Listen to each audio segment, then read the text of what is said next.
자, 2026년 3월 3일, 오늘 전 세계 시장이 그야말로 큰 충격에 빠졌죠? 오늘 이 시간에는 시장을 뒤흔든 이 극적인 사건들, 그 뒤에 숨겨진 데이터가 과연 무엇을 말하고 있는지 한번 자세히 파헤쳐 보겠습니다. 네, 먼저 보시죠. 마이너스 4.58%. 이게 뭐냐면요. 기술주의 핵심 바로미터라고 할 수 있는 필라델피아 반도체 지수입니다. 정말 엄청나게 빠졌죠? 유럽도 상황은 마찬가지였습니다. 프랑스 CAC 40지수 무려 3.46%나 급락했는데요. 이건 유럽 대륙 전체가 얼마나 깊은 우려에 빠져 있는지를 그대로 보여주는 수치라고 할 수 있습니다. 아시아 시장도 이 충격파를 그대로 맞았습니다. 특히 한국 증시는 정말 서울의 블랙 튜스데이라고 불릴 만한 하루였어요. 코스피가 그야말로 역사적인 투매 현상을 겪으면서 폭락하고 말았습니다. 도대체 왜 하루아침에 이런 일이 벌어진 걸까요? 그리고 더 중요한 건 데이터는 앞으로 어떤 미래를 예고하고 있을까요? 자, 그래서 오늘 분석에서는요, 이 폭락의 핵심 원인을 파헤친 보고서를 바탕으로 데이터가 뭘 말하는지, 그리고 앞으로 이 격동의 시기를 어떻게 헤쳐나가야 할지 그 전략까지 한번 차근차근 짚어보겠습니다. 네, 첫 번째 섹션 퍼펙트 스톰 지정학과 경제학입니다. 오늘 시장 쇼크의 방아쇠를 당긴 게 과연 무엇이었는지 바로 이 퍼펙트 스톰 때문이었습니다. 말 그대로 지정학적 위기랑 경제적 불확실성이 정면으로 꽝 하고 충돌해버린 거죠.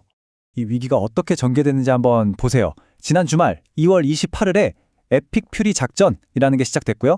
불과 이틀 뒤에 이란이 호르무즈 해협을 봉쇄하고 에너지 시설을 공격하기 시작했습니다. 여러분, 이 호르무즈 해협이 전 세계 석유 공급의 약 20%를 차지하는 그야말로 세계 경제의 숨통 같은 곳이거든요. 그리고 바로 오늘 브렌트유가 배럴당 85달러에 육박하면서 전 세계 시장이 무너져 내린 겁니다. 자, 그럼 폭락 뒤에 숨은 네 가지 힘은 무엇이었을까요? 확립된 경제 이론에 기반한 분석인데요. 보고서는 방금 보신 그 지정학적 위기가 사실은 그냥 도화선에 불과했다고 말합니다. 이미 팽팽하게 당겨져 있던 긴장을 펑 하고 터트린 것뿐이라는 거죠. 그럼 그 근본적인 원인, 보고서가 지목한 네 가지 힘을 하나씩 뜯어보겠습니다. 네, 분석의 틀은 이렇습니다. 첫째, 시스템 과부하. 둘째, 불안정한 기반. 셋째, 역사적 사이클. 그리고 넷째, 자기 실현적 예언. 이 네 가지 개념은 여러 경제 사상가들의 이론에서 나온 건데요. 이게 중요한 게 단순히 무슨 일 일어났다에서 그치는 게 아니라 왜 시장이 이토록 격렬하게 반응했는가, 그 근본적인 이유를 설명해 주기 때문입니다. 자, 첫 번째, 시스템 과부하입니다.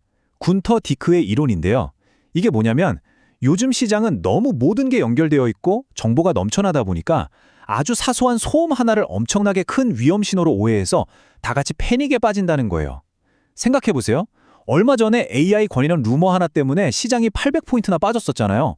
그만큼 시장의 심리가 이미 유리처럼 깨지기 쉬운 상태였다는 거죠. 보고서의 이 문장이 핵심을 찌릅니다. 시장은 유가 상승의 비용을 계산한 게 아니라 아예 종말론적인 시나리오를 먼저 가격에 반영해버리면서 하락 변동성을 키웠다. 그러니까 이성적인 계산이 아니라 최악의 상황을 먼저 상상하고 공포에 질려버렸다는 겁니다. 시스템 자체가 이미 과잉 반응할 준비가 되어 있었고 여기에 사람과 AI 알고리즘이 합세해서 그 작은 공포를 눈덩이처럼 불려버린 거죠. 두 번째는 불안정한 기반입니다. 사이페딘 아모스의 이론인데 이건 마치 모래 위에 집을 짓는 것과 같아요. 중앙은행이 금리를 낮게 유지해서 돈이 싸지면 그 돈이 엉뚱한 곳, 비효율적인 곳으로 흘러 들어간다는 거죠. 이걸 잘못된 투자라고 하는데요. 이 이론에 따르면 최근 우리가 열광했던 AI 주식 랠리가 바로 이런 잘못된 투자로 만들어진 아주 전형적인 버블이었다는 겁니다. 단단한 가치가 아니라 그냥 값싼 돈이 쌓아 올린 거품이라는 거죠. 네, 이 문장을 보시죠. 유가 쇼크는 연준의 금리 인하 가능성을 없애버렸고 저금리라는 버팀목으로 겨우 서 있던 AI 주식 가치의 허상을 폭로했다. 이게 무슨 말이냐면 유가 쇼크가 단순히 기름값 문제에서 끝난 게 아니라는 겁니다. 아, 이제 금리 인하는 물 건너 갔구나 하는 생각을 시장에 확 심어주면서 그동안 언젠간 금리 내리겠지라는 기대감으로 부풀려졌던 버블을 바늘로 톡 하고 터트려버린 거죠. 세 번째는 바로 자기 실현적 예언입니다. 조지 소로스의 유명한 재귀성 이론이죠. 이건 쉽게 말해서 그렇게 될 거야 라고 모두가 믿기 시작하면 정말로 그렇게 되어버린다는 겁니다. 시장의 공포가 스스로 현실이 되어버리는 거죠. 시장을 지배한 논리가 바로 이거였습니다. 유가가 오르네? 그럼 인플레이션이 오겠지. 그럼 금리 인하는 절대 못하겠네. 결국 경기 침체로 가겠구나. 이런 비관적인 이야기가 시장에 쫙 퍼지니까 어떻게 됐을까요? 기업들이 실제로 투자를 멈추기 시작했고 그게 진짜로 실물 경제를 둔화시키는 악순환을 만들어낸 겁니다. 바로 이 부분이 인식이 현실을 만들어내는 과정을 정말 잘 보여주는 거죠. 경기 침체에 대한 두려움이 진짜 경기 침체를 불러온 셈입니다. 그런데 왜 유독 유럽 시장이 더 크게 무너졌을까요? 바로 이 비교를 보면 답이 나옵니다. 미국과 유럽의 차이죠. 미국은 하루 1360만 배럴을 생산하면서 에너지 자급자족이 거의 가능한 반면 유럽은 카타르산 LNG 같은 외부 에너지에 목을 맬 수밖에 없는 구조입니다. 게다가 미국은 기업들의 이익이 탄탄해서 경제 충격을 어느 정도 흡수할 수 있지만 유럽은 이번 에너지 위기가 자칫 은행 시스템 전체를 흔들 수 있다는 위기감까지 나오고 있죠. 이 차이가 하락률의 차이로 나타난 겁니다. 자, 그럼 앞으로는 어떻게 될까요? 이제부터는 보고서가 제시하는 데이터 기반 예측을 살펴보겠습니다. 2026년 3월, 남은 기간 동안 시장이 어떤 길을 걷게 될지 한번 보시죠. 먼저 미국 시장입니다.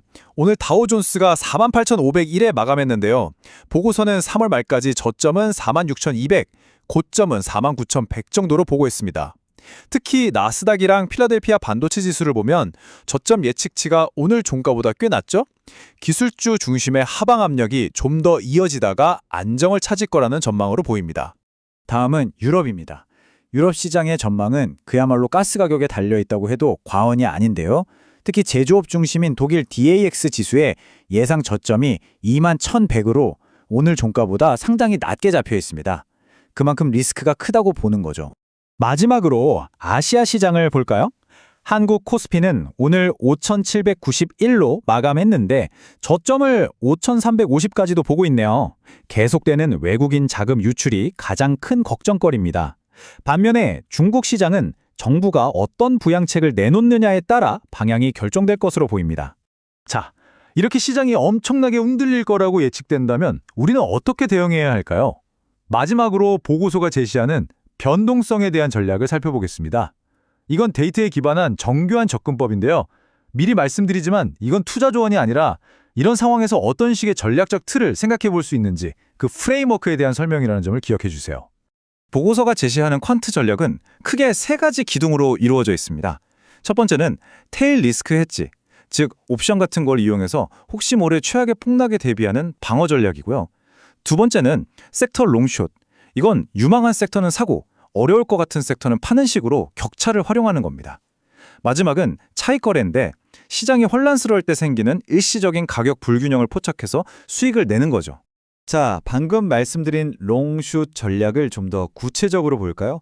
이 그림이 핵심 논리를 아주 잘 보여줍니다. 지금의 사회적, 정치적 흐름이 시장에서 명확하게 승자와 패자를 가르고 있다는 건데요. 예를 들어 방산이나 에너지 기업들은 지금 상황에서 수혜를 볼 가능성이 크니까 매수, 롱 포지션을, 반대로 유가가 오르면 직격탄을 맞는 항공사나 크루즈 회사, 또 빚이 많은 기술주들은 공매도, 숏 포지션을 취해서 위험을 관리하는 겁니다. 말 그대로 시소 게임 같은 거죠. 그럼 언제 들어갈지를 어떻게 알 수 있을까요? 보고서는 몇 가지 기술 지표를 주시하라고 말합니다. 대표적으로 RSI나 CCI 같은 지표들인데요. 이게 특정 수준 이하로 떨어지면 시장이 공포에 질려서 너무 과도하게 팔고 있다는, 즉 과매도 신호로 볼 수 있다는 겁니다. 그런데 놀라운 건 바로 오늘자 코스피의 RSI가 18.4, CCI는 무려 마이너스 210입니다. 이건 정말 역사적으로도 보기 드문 극단적인 비관론을 보여주는 수치거든요. 보고서는 바로 이런 지점이 역설적으로 전략적인 진입 기회가 될 수 있다고 분석합니다. 보고서의 마지막 문장입니다. 투자자의 과업은 공포에 질려 도망치는 것이 아니라 데이터와 이론을 사용해서 침착하게 사이클의 저점을 찾아내고 이걸 다음 단계를 위해 포트폴리오를 재구성할 기회로 삼는 것이다. 네, 결국 핵심은 이것 같습니다. 지금 같은 엄청난 변동성은 분명 큰 위험이지만 준비된 사람에게는 새로운 기회의 문을 열어주기도 한다는 것이죠. 자, 그렇다면 지금 시장을 뒤덮고 있는 이 극도의 비관론이 정점에 달하는 순간 과연 우리 앞에는 어떤 풍경이 펼쳐질까요?